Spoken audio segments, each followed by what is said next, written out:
हरे हरे भोले नमः शिवाय। ओम हरे हरे भोले नमः शिवाय। किसी व्यवस्था के शीर्ष पद पर या किसी संस्थान में जिम्मेदारी का कार्य करते हुए एक दायित्व तो बड़ी सावधानी से निभाना होता है, और वह है लोगों पर नजर रखना। दो बातों पर दृष्टि रखी जाती है। पहली, लोग गलत काम ना कर जाएं, और दूसरी बात, वे अच्छे काम भी करें। कई बार प्रमुख लोग अधिक ऊर्जा इस बात पर लगाते हैं कि लोगों की गलतियां पकड़ी जाएं।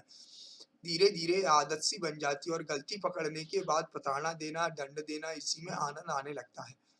लिहाजा कई बार तो गलती करने का मौका दिया जाता है और बाद में पोस्टमार्टम होता है, जबकि होना यह चाहिए कि ऑपरेशन कर दिया जाए ताकि पोस्टमार्टम की नौबत ही ना आए।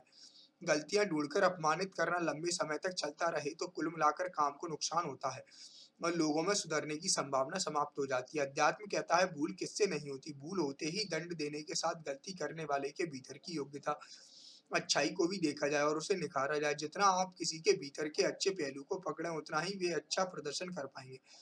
रोक टोक करते समय भीतरी अच्छाई को देखने वाली दृष्टि समाप्त ना करें। इसके लिए दो प्रयोग करते रहें। आप किसी भी पद पर हों, जब अपने कार्यस्थल से घर आएं तो अपने ऊपर वाले अधिकारियों से परेशान हों या अधीनस्थ लोगों से दुखी हों, दोनों ही स्थितियों में यह भार आपको सोते और उठते समय बेचैन करेगा।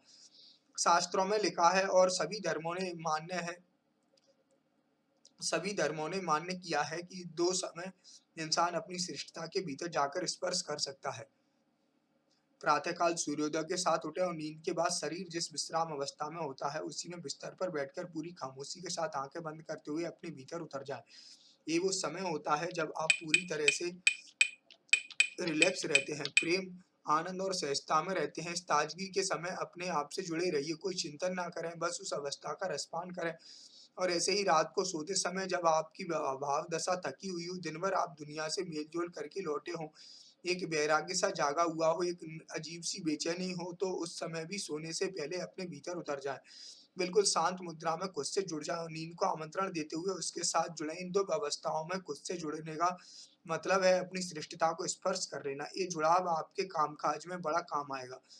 सार कार्यस्थल पर सहकर्मियों की त्रुटियां ही न देखें, बल्कि उन्हें सुधार का मौका देकर तथा उनकी खूबियों को उभार कर उन्हें प्रगति का मौका दें।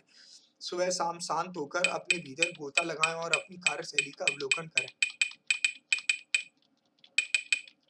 नारायण नारायण हरि हरि, श्रीमन्नारायण नारायण हरि हरि।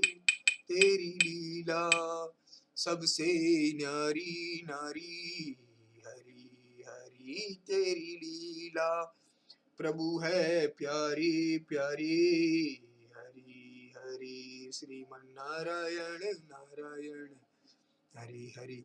जीवन को यदि मस्ती से जीना है तो जीवन को बाहों में भरना आना चाहिए। जो लोग जीवन का आलिंगन प्रेम, सौहार्द, करुणा और आभार से करेंगे, उनके लिए जीवन भी वही सब लौटाने को तैयार हो जाता है। पंडित विजय शंकर मेहता। व्यक्तित्व तीन बातों से बनता है, शरीर, मन और आत्मा। जिस दिन व्यक्तित्व में इन तीनों का सही तालमेल हो जाएगा तो उसे कहेंगे जीत का संग। यदि सफलता के साथ शांति चाहिए तो जीत के इस मेल को आध्यात्मिक भी बनाना होगा। जो लोग शरीर, मन और आत्मा के मिलन को समझ लेंगे, वे भीतर से ऋषियों की तरह होंगे और बाहर से श्रेष्ठ प्रबंधक। इसका यह अर्थ होगा कि हम शरीर से सक्रिय रहें, मन से विश्राम की मुद्रा में रहें और आत्मिक रूप से होश में रहें। साथ ही स्वयं के प्रति विश्वास और अपने काम के प्रति आस्था, विश्वास हमारी बाहरी क्रियाओं को सक्रिय, चौकन्ना और थकान रहित बनाता है। आस्था में भीतर से अपने काम के प्रति समर्पित बना देती है। राम से बड़ा राम का नाम